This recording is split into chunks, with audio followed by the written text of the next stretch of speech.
காலம், இன்னைக்கு நம்முடைய கேள்விகள், எவ்வளவு காலம் நாம நம்பணும்? எது வரைக்குங்க நான் நம்பணும்? எது வரைக்கும் நான் கர்த்தரை நம்பியிருக்கணும்? ஆண்டவர் சொல்றாரு, இரவெல்லாம் பிரயாசப்பட்டு ஒரு மீனும் அகப்படாத ஒரு மனிதனிடத்துல கர்த்தரை சொல்லுகிற காரியம், நீ ஆழத்துல தள்ளி கொண்டு போய் உன் வலைகளை போடு. இரவெல்லாம் பிரயாசம், வெறுமை, ஒன்றுமில்லை, சோர்ந்து போயிட்டாங்க, கைகள்லாம் தளர்ந்து போயிடுச்சு, நீ நம்பிக்கையே இல்லை. அப்படிப்பட்ட சூழ்நிலைகளை தான் கர்த்தருடைய வார்த்தை சொல்லுகிறது, நீ உன்னுடைய ஆழத்துல தள்ளி கொண்டு போய் உன் வலைகளை போடு.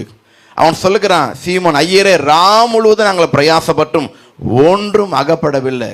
நம்முடைய வாழ்க்கையில் நம்ம பிரயாசப்பட்டும் ஒன்றுமே கிடைக்காத பொழுதும் கூட நாம் கர்த்தருடைய வார்த்தையை நம்ப வேண்டும்.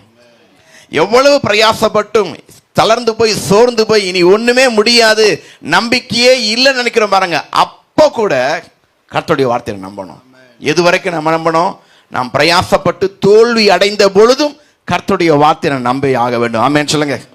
நாம் தோல்வியை சந்தித்தாலும் கர்த்தருடைய வார்த்தையை நம்பணும். இரவெல்லாம் பிரயாசப்பட்டு ஒரு மீனும் அகப்படலை. அவனே சொல்கிற, ஆண்டவர், நாங்கள் இரவெல்லாம் பிரயாசப்பட்டோம் ஒன்றும் அகப்படவில்லை, ஆகிலும் உம்முடைய வார்த்தை. தோல்விகள் மத்தியிலும் கூட கர்த்தருடைய வார்த்தையை நம்புகிற பழக்கம் நமக்குள்ள வரணும். எத்தனை பேருக்கு வரும்? அல்லேலூயா. தோல்விகள் மத்தியிலும் கர்த்தருடைய வார்த்தையை நம்பணும்.